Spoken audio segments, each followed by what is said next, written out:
बच्चों, चलिए प्रश्न को देखते हैं। तो दिया गया प्रश्न है कि आपको एक हथौड़ा, बैटरी, बल्ब, तार एवं स्विच दिया गया है। इनका उपयोग कर धातु व एवं अधातु के नमूनों के बीच आप विभेद कैसे कर सकते हैं। तो हमें बताना है कि हमें कुछ सामान दिया गया है, जैसे कि एक हथौड़ा है, एक बैटरी है, बल्ब है, तार है, स्विच है। उनके आधार पे हमें बताना है कि धातु एवं अधातु के नमूनों के बीच हम उसका विभेदन कैसे कर सकते हैं। हम कैसे बता सकते हैं कि कौन सा धातु है, कौन सा अधातु है। तो चलिए हम देखते हैं। तो सबसे पहले हम क्या लिखेंगे, मुख्य उदाहरण, मुख्य अवधारणा। तो उसमें क्या हो जाएगा, तत्वों के गुणधर्म, जिसमें हमारा धातु व अधातु। तो हम लिख सकते हैं धातु व अधातु के गुणधर्म। तो अब हमें पता होने चाहिए कि हमारे धातु और अधातु के कौन कौन से गुण हैं, कौन कौन से अलग करते हैं गुणधर्म। जैसे कि उनमें विद्युत का चालक है, कौन नहीं करता है, किसमें आघात वर्धीय गुण पाया जाता है, किसमें तन्यता वाला गुण पाया जाता है।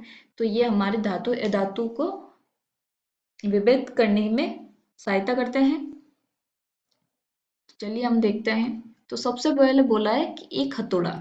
तो सबसे पहले हम बोलेंगे हथौड़े से कैसे कर सकते हैं।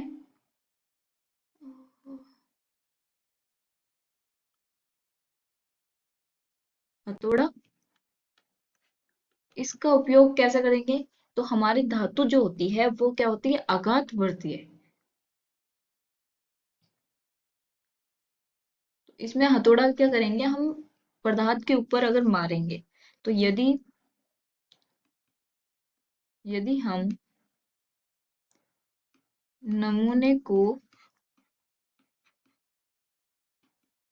हथौड़े से पीटे, तो अगर नमूना पतली चादर में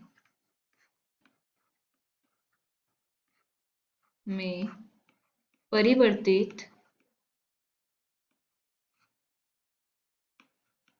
होता है, तो वह धातु होगा। और अगर टूट जाता है, और दूसरी क्या कंडीशन हो सकती है कि अगर हथौड़ा मारा और वो टूट गया, अगर टूट जाए तो वो क्या होगी, अधातु,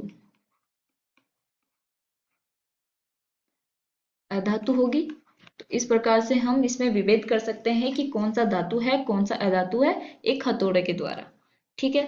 अब हमें बोला गया है बैटरी, बल्ब, तार और स्विच। तो इसके द्वारा क्या किया जाता है, एक परिपथ बनाया जाता है। तो दूसरा क्या है, सभी उपकरण के द्वारा। तो इसमें हमारे पास क्या क्या हो जाएंगे, एक तो होगा बैटरी, तार, बल्ब व स्विच। यही हमें दिए गए हैं, बैटरी, बल्ब, तार व स्विच। तो इनसे क्या करेंगे, हम एक परिपथ बनाएंगे। तो इसकी परिपथ की देखिए, हमने चित्र लिया समझने के लिए।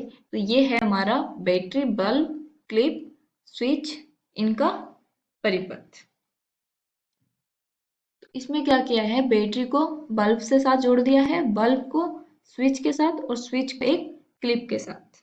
ठीक है। और यहाँ पे हम क्या कर रहे हैं, जांच के लिए क्या ले रहे हैं, धातु का कोई टुकड़ा, धातु या कोई भी हमारे जो पदार्थ है उसका टुकड़ा लेंगे। यहाँ पे हम ये भी लिख सकते हैं पदार्थ, क्योंकि हमें धातु और अधातु बताना है। तो हम यहाँ पे क्या उपयोग करेंगे, पदार्थ।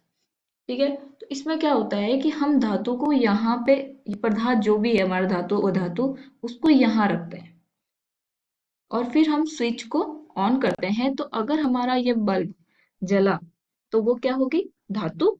और अगर ये बल्ब नहीं जला तो वो क्या होगी, अधातु।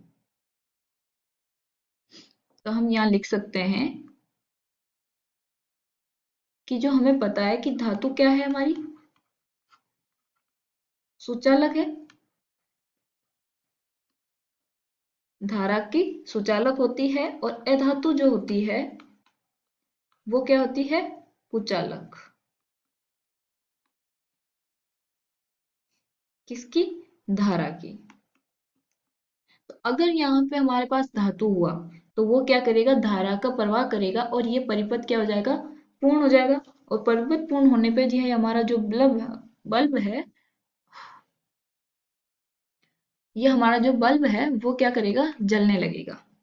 तो वो क्या हो जाएगी, धातु और अधातु, जिसमें बल्ब नहीं जलेगा। तो हम यहाँ पे लिख सकते हैं,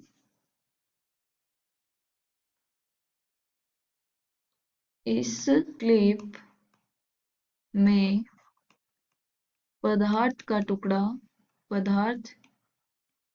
के टुकड़े को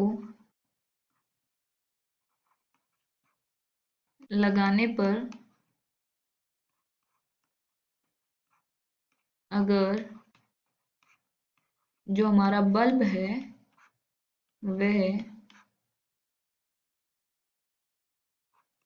जल जाए, या रोशनी, बल्ब में रोशनी,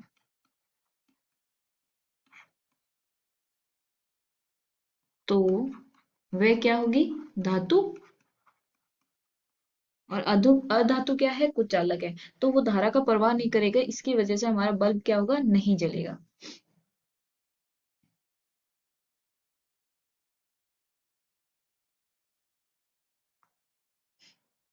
वह धातु होगी और बल्ब में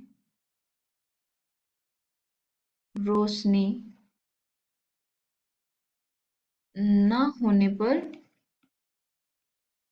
वह अधातु होगा।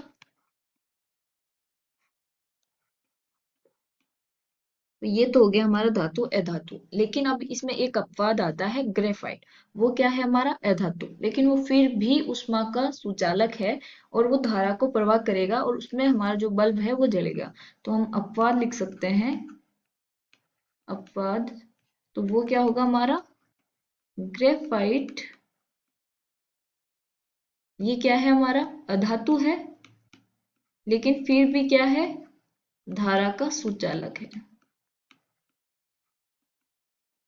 तो धारा का सुचालक हुआ मतलब धारा जाएगी तो बल्ब जलेगा। तो ये एक अपवाद के रूप में है। बाकी हम इससे पता लगा सकते हैं कि कौन सी धातु है, कौन सी अधातु है। आशा करती हूँ आपको समझ में आया होगा। धन्यवाद।